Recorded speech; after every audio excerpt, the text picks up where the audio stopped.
Bismillahirrahmanirrahim. Assalamu alaikum, 6th class. Let's start your today's science lecture. Science class, today we are going to start our chapter number 4, which is electrical circuits. We depend on electrical devices, in our houses, at school, at offices, हर जगह पे हमें बिजली से चलने वाली चीज़ें इस्तेमाल करनी होती हैं, बिजली के आलात हम इस्तेमाल करते हैं। आजकल के दौर में बिजली जो है, इलेक्ट्रिसिटी जो है और इलेक्ट्रिकल डिवाइसेस जो हैं, ये ज़िंदगी का एक बाकायदा हिस्सा बन चुके हैं। इनके बग़ैर ज़िंदगी को इमेजिन नहीं किया जा सकता आजकल। ठीक है, यहाँ पे कुछ तस्वीरें बनी हुई हैं आपकी बुक के पेज नंबर 50 पे। आप ये तस्वीरें देखिए। ये है आपकी torch. It converts electrical energy into light. ये बिजली को इस्तेमाल करके रोशनी पैदा करती है। ये हीटर है, ये बिजली को इस्तेमाल करके हमें हरारत देता है। It converts electrical energy into heat. ये इलेक्ट्रिकल ब्रश है, ये converts electrical energy into kinetic energy, हरकी तवानाई में तब्दील करता है। ये आपकी बेल है। It converts electrical energy into sound. ये बल्ब है। It converts electrical energy into light and heat. यानी बिजली जो है, इलेक्ट्रिकल एनर्जी जिसको हम कहते हैं इलेक्ट्रिसिटी, ये बहुत सारे मकासद के लिए इस्तेमाल होती है। इसको मुख्तलिफ़ एनर्जी की फॉर्म्स में कन्वर्ट किया जाता है और अपनी सहूलत के लिए इस्तेमाल किया जाता है।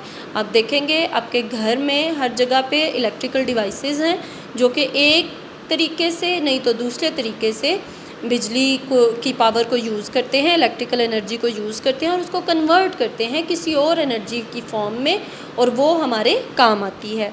ये चंद एक मिसालें हैं जो हमारे घरों में चीज़ें पाई जाती हैं। ठीक है जी। अब ये देखें, notice that each appliance need to be connected to a power supply. ये जितनी अप्लायंसेस हैं, जितने ये डिवाइसेस हैं, इन सबको एक पावर सप्लाई चाहिए होती है। सम हैव बैटरीज, कुछ को पावर सप्लाई बैटरी से मिलती है या सेल से। Other must be plugged into socket connected to the main supply, और बाकी जो है उनको बिजली के सॉकेट में स्विच लगाना पड़ता है तो वो यूज़ होते हैं। जब भी बिजली से रिलेटेड कोई भी बात आप करें, बिजली की डिवाइसेस, इलेक्ट्रिकल डिवाइसेस के इसके साथ कुछ भी काम करने लगें, तो एक एहतियात हमेशा याद रखें। बिजली का जो झटका है वो जान ले सकता है, वो बहुत ख़तरनाक होता है। तो कभी भी इलेक्ट्रिकल डिवाइसेस को बेएहतियाती के साथ इस्तेमाल नहीं करें या ना ही इनके साथ कोई तजुर्बे करने की कोशिश करें। ठीक है जी। और स्कूल में, घर में, जहाँ कहीं भी इलेक्ट्रिकल डिवाइसेस की बात आती है तो उसको बिल्कुल उसी तरह से इस्तेमाल करें जैसे कि आपको इंस्ट्रक्शंस दी जाती हैं। डिवाइसेस के साथ बुकलेट्स होते हैं इंस्ट्रक्शंस वाले। घर में आपको बड़े बुज़ुर्ग जैसे बताते हैं, इलेक्ट्रिकल डिवाइसेस को वैसे ही यूज़ कीजिए। बिजली की चीज़ों को, तारों को एहतियात से इस्तेमाल कीजिए। गीले हाथों से, नंगे पाँव से कभी भी या इन चीज़ों को छूने की कोशिश ना करें, बहुत एहतियात से इस्तेमाल करें। ठीक है जी। तो हम अपनी रीडिंग की तरफ आते हैं, अपने लेसन की तरफ आते हैं। आज जो हम टॉपिक करने वाले हैं वो है कंडक्टर्स एंड इंसुलेटर्स। बिजली, इलेक्ट्रिकल डिवाइसेस या इलेक्ट्रिसिटी के बारे में जब हम पढ़ेंगे तो ये दो इंतहाई बेसिक कॉन्सेप्ट्स हैं जिसका आपको हमेशा पता होना चाहिए। First is conductor, second is insulator. तो देखिए जी, इलेक्ट्रिकल कंडक्टर क्या है। Electrical conductors allow electricity to pass through them. वो सारे के सारे मटेरियल जिनमें से बिजली गुजर सकती है वो इलेक्ट्रिकल कंडक्टर्स होते हैं। Electrical insulators do not allow electricity to pass through them.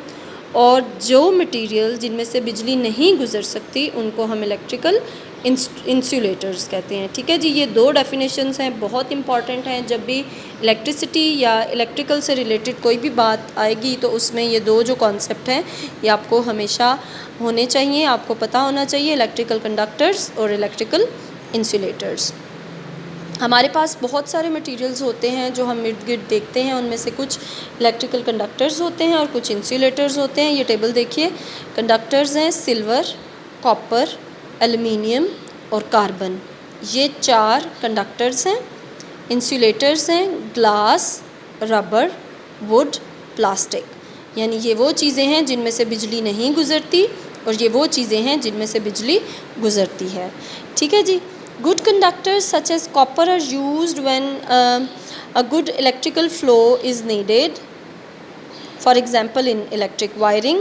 Good insulators are used when electrical flow is not needed, for example surrounding electric wires, electric plugs, sockets and switches. यानी जहाँ पे हम चाहते हैं कि बिजली का फ़्लो अच्छा हो वहाँ पे हम कंडक्टर्स यूज़ करते हैं, और जहाँ पे हम बिजली को फ़्लो नहीं करने देना चाहते वहाँ पे हम इंसुलेटर्स लगा दिए जाते हैं। कुछ ऐसी चीज़ें भी होती हैं जो पार्शली अलाउ करती हैं बिजली को गुज़रने के लिए, तो उसको हम सेमीकंडक्टर कहते हैं। और सिलिकॉन जो है वो एक सेमीकंडक्टर है, और सिलिकॉन जो है ये माइक्रोचिप्स बना के कंप्यूटर्स में यूज़ किया जाता है। ये जी एक डायग्राम है सर्किट की, ये प्रॉपर डायग्राम है। कुछ डायग्राम्स में इस तरह से तस्वीरें इसमें यूज़ की गई हैं, कुछ डायग्राम्स में तस्वीरें यूज़ नहीं की जाती सर्किट डायग्राम्स में, उनमें इनके सिंबल्स यूज़ किए जाते हैं। नेक्स्ट इंशाल्लाह हम आपको सिंबल्स का भी बताएंगे। ये देखिए, ये आपके पूरे के पूरे एक सर्किट की डायग्राम है। ये पावर सोर्स है, बैटरी, ये स्विच है जो कि सर्किट को कंप्लीट करता है या ख़त्म करता है, ये बल्ब है, और ये क्रोकोडाइल क्लिप्स हैं। क्रोकोडाइल क्लिप्स अगर मिले हुए नहीं होंगे, स्विच हम ऑन भी कर दें तो सर्किट कंप्लीट नहीं होगा। ठीक है जी। आप ये देखिए, क्रोकोडाइल स्विच के बीच में वक्फा है, तो अगर हम इन क्रोकोडाइल स्विच के बीच में कोई ऐसा मटेरियल रखें जो कि कंडक्टर होगा तो हमारा बल्ब ऑन हो जाएगा स्विच को ऑन करने की सूरत में। अगर हम इसमें कोई इंसुलेटर रखें तो हमारा बल्ब ऑन नहीं होगा। तो इससे हमें पता चलेगा कि इंसुलेटर ने बिजली को गुज़रने नहीं दिया तो बल्ब ऑन नहीं हुआ। नेक्स्ट, ये सर्किट डायग्राम है। प्रॉपर सर्किट डायग्राम आपको ऐसी मिलेंगी। इसमें ये सिंबल्स हैं, ये स्विच का सिंबल है, ये वायर है, ये बल्ब का सिंबल है, और ये बैटरी का सिंबल है। और बैटरी में देख लीजिए फिर 3 सेल्स हैं। ठीक है जी। This is the circuit diagram of the torch. ये टॉर्च की सर्किट डायग्राम है कि टॉर्च में बल्ब होता है, 3 बैटरीज़ होती हैं, और ये स्विच होता है। स्विच को ऑन किया जाता है, सर्किट कंप्लीट हो जाता है तो बल्ब ऑन हो जाता है, हमें रोशनी मिल जाती है। ये रही आपकी बैटरी, और ये रही आपकी बैटरी की सर्किट डायग्राम। ये वायर को शो करता है जो कि सारी की सारी कनेक्टेड है। ठीक है जी। आपने आज का काम ये करना है कि आपने पेज 50, 51 और 52 की रीडिंग करनी है, इसको अच्छे से समझना है, और वर्ड्स मीनिंग्स अपनी नोटबुक पे लिखने हैं। कल हम इंशाल्लाह इसके क्वेश्चन आंसर्स करेंगे।